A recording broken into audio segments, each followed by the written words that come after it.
that is a wrap on Democratic primary debate number 7 from Des Moines, Iowa. We're back on YouTube, Facebook, and thehill.com to take a look at all of the wonderful things that happened. That's right. We got friends in the show. They're joining us a little bit. That includes journalist Ed Jelani, Democratic strategist Michael Starr Hopkins. We've got the heavy-hitting panel ready to go with a few rounds just about what they saw. But right now, Crystal and I, we want to talk about our takeaways. What do you think? Top line: who won? Who lost? Who had good nights? Who had a bad night? All right, so I didn't normally do this, but I actually ranked everybody. So here's how I think it went. I think Biden number 1, Bernie number 2. Why do I put those two at the top? Because fundamentally, I don't think this debate really shifts the ground. Yes. They're winning going in, they're winning coming out. So they're number 1 and 2. Then I would put Tom Steyer. Tom has gotten better in these debates. In terms of relative improvement, I couldn't agree. He had some good lines in there about healthcare, talking about, money for cruelty in terms of the people who are sort of perpetuating the system. I thought he had a strong night. He's coming up in the polls. He's got unlimited cash. Don't write that guy off in terms of having an impact. Next, I would put Liz Warren. Look, I think she has made a play to pander to the ultra woke sort of identity focused part of the Democratic Party, and there is a constituency for Very that. much so. Look, who are the voters who've been floating around in this primary? It is the mostly affluent, white, liberal voters who are very moved by this sort of stuff. So I think she could take a chunk out of Pete, who's already been sliding in the polls and didn't have, I thought, a particularly impressive or standout night tonight. He was kind of at the periphery in terms of the major debates. I would put him and Amy tied. She also didn't really land an impact. But at the very bottom, at the bottom of the barrel, I would put the CNN moderators who were absolutely, obviously biased, egregious, shallow, obnoxious, etc. Yeah, I mean, that's where I stand on this front. It was one of the most outrageous moments of that debate. We're going to play it and we're going to get into it later. But, I mean, whenever CNN asked Bernie Sanders about, what did you say to Elizabeth Warren, he says he completely denied ever having made that comment about a woman couldn't be able to run for president. And then to turn around to Elizabeth Warren and say, what was your reaction whenever Bernie Sanders, I was flat shocked. I'm not that shocked because CNN has been doing that for the last 3 years under the Trump administration. But I mean, that is just the total abandonment of any journalistic standards. But that being said, like I said, we're going to get it. We're going to talk about that a lot tonight. The questions also, by the way, so much right-wing framing, so much retreading of the same ground, so much little new, so much effort to just try to get people to fight without getting into the substance. I thought it was just really biased, unhelpful and unsubstantive, and I don't think anybody got much out of that debate. No, we really didn't. I do want to emphasize, though, is Tom Steyer had a good night because not only did he get a lot of clips which he can draw from and add to his endless YouTube ads and TV ads, but this is going to perpetuate his ability to show the reality, the actual work, that his strategy is working. He's got that 15% in the early primary states. Again, I don't know who these people are. I don't know who these Steyer people are, but there's some of them out there. They saw what they needed to see tonight. Joe Biden, I really think, is the undisputed candidate and the champion out of tonight, only for the fact that he held his own. He had no real stumble. Nobody was able. People had some good shots at him. But nobody was able to truly prosecute the case against him.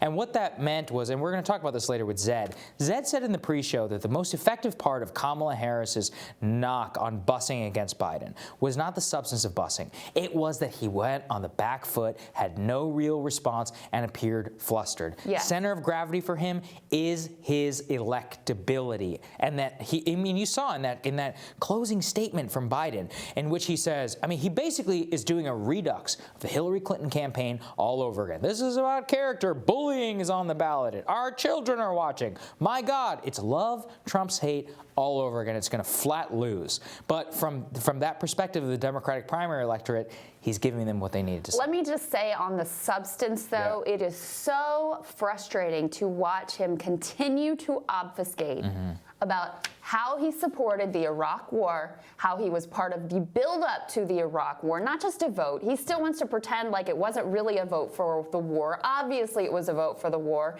And after he took that disastrous vote, continued to support the Iraq War and make the case for it for years to come, even at odds with, as his party moved, he still stayed in the same spot. So to see him continue to I'm just going to say it, lie about his record on Iraq, which is such a significant, a pivotal issue, especially when you're asking about someone's judgment. I just find it incredibly frustrating, disappointing, and such a disservice to the American public. And it's so crazy because his response is not, yeah, I voted for it, and it was a mistake. Yeah, he said it was a mistake 3 years later. But it was, but then, and this is what Zed predicted, Obama picked me as his vice president. And here's the best part. Obama forgave me, you should too. That's right, basically that's what he's saying. And what he's also saying, he's like, I pulled the troops out of Iraq. And then he's like, well, but now we're going to have to keep the troops there to fight ISIS. Well, how did ISIS get created? But there's a total incoherence to his foreign policy. Right. And so much of it is based upon just trying to cloak himself in as much as Obama worship as he can and not have to answer. The best part, actually, one of the few good questions was when Wolf Blitzer asked him about how they didn't go for strike authority to the United States Congress. These people decapitated the Libyan regime without asking for permission from the U.S. Congress. And then he's up there basically saying he would preserve that. He says he would keep troops in Syria. Essentially, he's going to continue everything that we saw. Little bits of policy were sprinkled in there.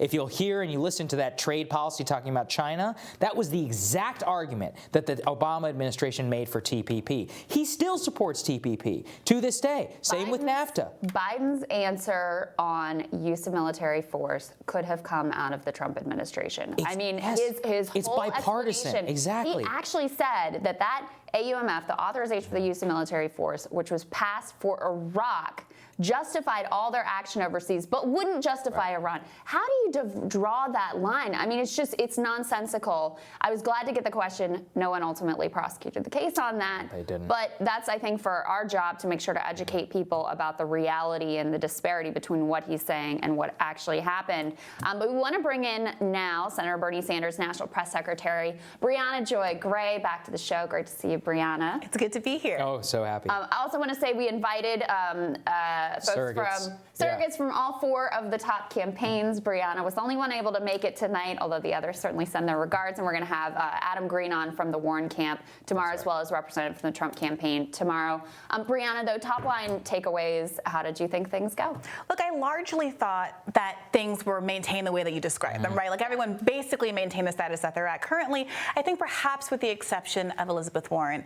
I think coming out of this debate, there is no question about who really carries that progressive mantle across the line.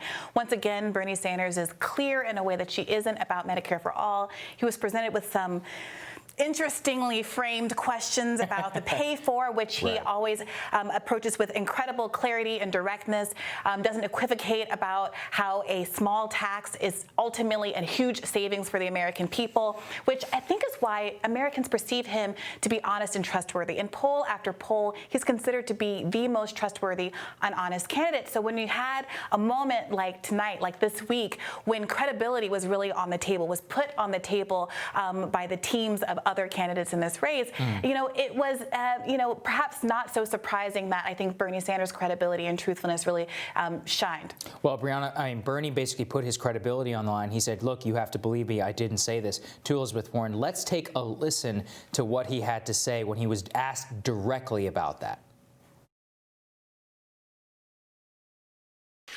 Well, as a matter of fact, I didn't say it. And I don't want to waste a whole lot of time on this because this is what Donald Trump and maybe some of the media want. Anybody knows me, knows that it's incomprehensible that I would think that a woman could not be president of the United States. Go to YouTube today. There's a video of me 30 years ago talking about how a woman could become president of the United States. In 2015, I deferred, in fact, to Senator Warren. There was a movement to draft Senator Warren to run for president. And you know what? I stayed back. Senator Warren decided not to run, and I did run afterwards. Hillary Clinton won the popular vote by 3 million votes. How could anybody in a million years not believe that a woman could become president of the United States? And let me be very clear. If any of the women on this stage or any of the men on this stage win the nomination, I hope that's not the case. I hope it's me. But if they do, I will do everything in my power to make sure that they are elected in order to defeat the most dangerous president in the history of our country. What did you make of that response, Brianna? Well, you know how they say about Donald Trump, there's always a tweet for that? Yeah. That contradicts whatever he's saying in the moment. For Bernie, it's the opposite. There's always a video that shows that he's been saying the same thing and being on the right side of history since time immemorial. So, of course, he's right. There were videos of him talking to young children and encouraging the young girls there to run for president, saying that we don't have enough elected women in office, and was able to rattle off the names of many, many female elected officials, something that was a little bit of an issue during tonight's debate for some of the other candidates, right? So I think that at the end of the day, there was a play made, I'm not sure by who, but it seemed clear to me that Bernie Sanders came out of it unscathed. And the question, we'll see what the voters ultimately think about this whole exchange, but Bernie is right. The focus here is not on anything interpersonal. You can always trust him to bring the issues back to what matters to the American people. And the contrasts that really need to be drawn here are between the progressive wing and the moderate wing of the party. And you've got a lot of really good debate about Joe Biden's policy on trade. I did that last time. I swear it's not Freudian. But Joe Biden on trade, Joe Biden on the Iraq war. And while these issues might seem not like they have a huge amount of impact compared to some of this controversial Twitter fodder. As you mentioned when you came on the campaign podcast last week, Crystal, look, trade is an issue for regular Americans in a way that the pundit class doesn't always recognize. Yeah. And I think that there's going to be a lot of conversation around dinner tables tonight about the fact that Joe Biden was responsible for and participated in so many of the trade deals that caused Americans to lose their job, and Bernie Sanders again and again was on the right side of history. That was one of the more interesting exchanges on trade, which the debate moderators weirdly cut off for some reason. Well, substantive and real. Yeah, couldn't have that. I wanted to let us in a little bit behind the scenes. I mean, a lot of us were stunned to see this come from the Warren camp. It's just so personal. To leak the details of a private conversation in my view, I agree with you. It just doesn't scan that Bernie would have said that. It's hard to believe. There's no way to verify one way or another exactly what was said in the room.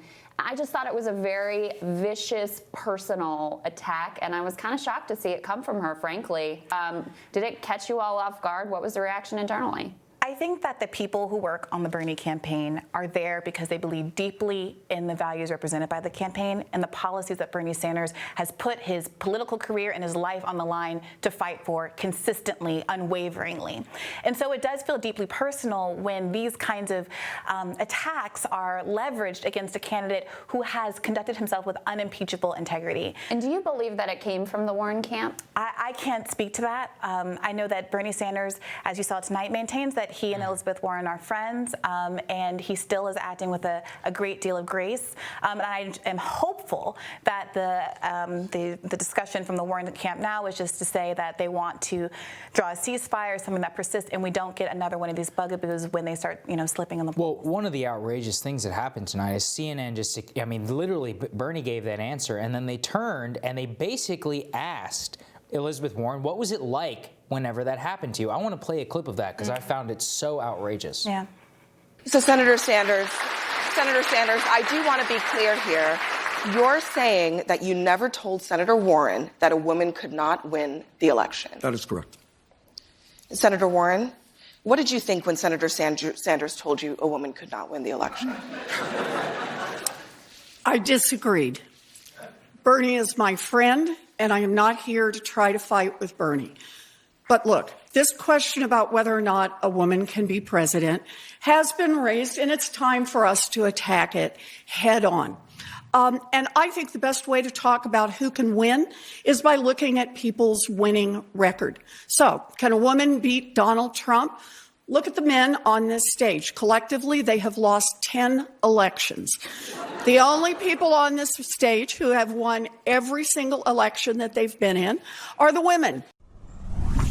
Well, interesting framing of the debate. Also, we could also tackle that Elizabeth Warren, wasn't it? I don't really know what it was. An attack, a jab, still trying to understand what exactly she was trying to do with that 30 years. But react first to that. The way that CNN asked that question. Look, I was formerly a litigator before I left to become a reporter, and the idea that a question would be directly asked of a witness, Right. they asked it, and then that it could be presented to the next person without taking into account at all the refutation of the premise is kind of mind-blowing. And you heard the audience laugh because I think everybody watching got how unfair that framing was. And interestingly, the answer that came from Elizabeth Warren, she didn't directly accuse, she chose not to directly accuse Right. Bernie Sanders in that moment, but she also didn't deny it. So again, it's up to the voters to decide if that was handled in the way that they think is fair. And with respect to the whole back and forth about 30 years, no one has defeated a Republican incumbent in 30 years. I mean, it seemed like a little bit of cutesy play, right? To draw a line, Right. 29 years and 11 months, Bernie Sanders did the thing that you're saying that he can. It's akin to me saying that I'm the only person here with integrity that's under 5'7". I mean, it's an intentionally selected pool. It's very strange. It's bizarre. Yeah. It was a very strange framing and made for a very uncomfortable, awkward moment where math abilities were very much Right. called into Yeah. question. Hashtag Andrew Yang Yeah, math. Get Bernie to math. So, question for me is, we've talked a lot about the contrast that needs to be drawn between. I mean, these are the two ideological poles of the party, and in spite of this unwanted spat with Elizabeth Warren, really at this point, I see this race coming down to Bernie and Biden. That's certainly what the polls reflect at this moment. Do you think that Senator Sanders did enough to make it clear some of the judgment failings of Joe Biden over the course of a very lengthy career, which, as you and I have discussed before, he's often been very much on the wrong side of history in terms of important decisions that he's made? Well, something I was really heartened by, despite some of the fluffy coverage of interpersonal debates over the past week, was that the Biden-Bernie contrast that we've been drawing did actually break through to the mainstream media. So you did see a lot of coverage about, in particular, Joe Biden's Iraq war record. And I think that is going to break through. And now also the campaign, look, the gloves are off. We are drawing direct contrast. We did it on this week's podcast at Hear the Burn. We're doing it online in a million amazing videos that are coming out of our team. And this is just the beginning. We have 3 weeks to go, and we are on the offensive in the way that we haven't necessarily been in the past. But did Brianna, I want to stay on this, did he prosecute that case effectively? I mean, the preview that we got from the campaign was, Social Security is on the table, and trade is on the table, and Iraq is on the table. Do you think Bernie made that case? I mean, I know you're going to say he did, but did he really dig into him the way that it was previewed and kind of expected to the whole? Well, look, indisputably, Social Security didn't come up. Right. And so, let's litigate the case. We all at this table know that Joe Biden has attempted to either raise the age of Social Security or cut Social Security funding in some way multiple times over the course of his lengthy career. And that is something that voters need to be aware of, especially a lot of older voters, especially people of color, especially those living in the South, because Black Americans rely disproportionately on Social Security for the bulk of their post-retirement income. And this is an issue that I really think is going to break through in the form of radio ads and other things that we can both clip from this debate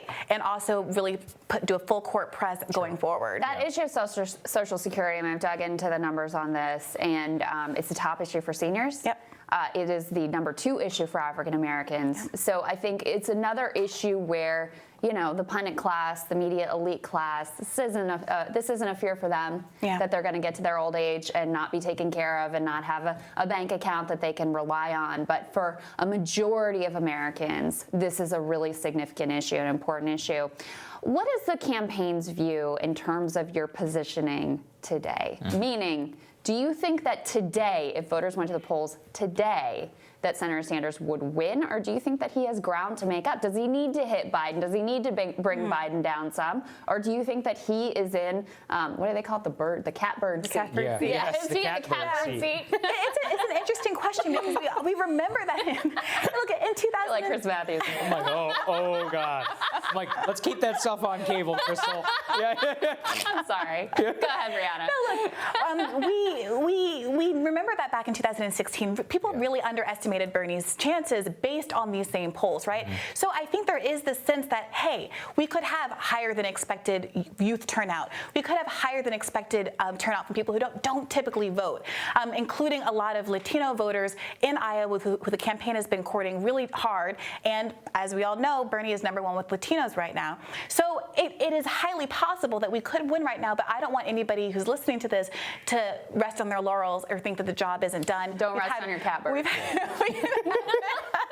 We have had record numbers of calls being made in the last day or so. To the extent that people feel like the campaign is unfairly under attack, that has driven incredible fundraising numbers, incredible amount of calls and texts that are going out, and I think that's going to have a real impact. I got an email from your team that went out to all press about the number of donations from tonight. It was the largest number of any hour of any debate. That's right. So I think Elizabeth Warren has certainly galvanized your base, certainly. CNN and Elizabeth Warren are filling our coffers. Last question. Thanks, Thank you, Sienna. Last question I want is just on impeachment. So we know that impeachment, the trial is going to start on Tuesday. As Crystal has said, it's basically going to freeze the race as it is right now. But are you worried about losing the momentum in those final 2 weeks? Senator Sanders is going to be here in Washington 6 days a week. How are you going to deal with that in terms of rallies, in terms of schedules? What's going to happen? Well, here's what's great about this campaign. It's not me, us, and it's not just a slogan. We have some of the most incredible surrogates there are out there. Not just the squad, but people like Killer Mike, obviously the incomparable Senator Nina Turner. We have the youth vote, and we have people like the Sunrise Movement out there lobbying on our behalf. We have a lot of really great events happening that are independent of Bernie Sanders, because we never wanted to be overly reliant on him as a candidate, because we saw that this might be coming down the pike. Yeah. So we have lots of people, Cardi B, who can certainly draw a crowd without Bernie Sanders being there, and I look forward to voters getting to know us more and more. It's interesting. All right, Brianna, always great to have you. Thank you so much for joining us tonight. We appreciate it. Next time we're trying to get some of your fellow surrogates back here to mix it up again. They will be back. All right, next up we're going to bring in journalist Zed Jelani and also Democratic strategist Michael Starr Hopkins to share their reactions. But first we wanted to play for you a little bit of sound from the debate. One of the exchanges that we were discussing with Brianna on the Iraq War and the contrast with Joe Biden. Let's take a look at that. But what I understood from right away in terms of the war in Iraq, the difference here is that the war in Iraq turned out to be the worst foreign policy blunder in the modern history of this country. As Joe well knows, we lost 4,500 brave troops. Hundreds of thousands of Iraqis died. We have spent trillions of dollars on that endless war, money which should go into healthcare and education and infrastructure in this country. Joe and I listened to what Dick Cheney and George Bush and Rumsfeld had to say. I thought they were lying. I didn't believe them for a moment. I took to the floor. I did everything I could to prevent that war. Joe saw it differently. Vice President Biden. I was asked to bring 156,000 troops home from that war, which I did. I led that effort. It was a mistake to trust that they weren't going to go to war. They said they were not going to go to war. They said they were just going to get inspectors in. The world, in fact, voted to send inspectors in, and they still went to war. From that point on, I was in the position of making the case that it was a big, big mistake. And from that point on, I moved to bring those troops home.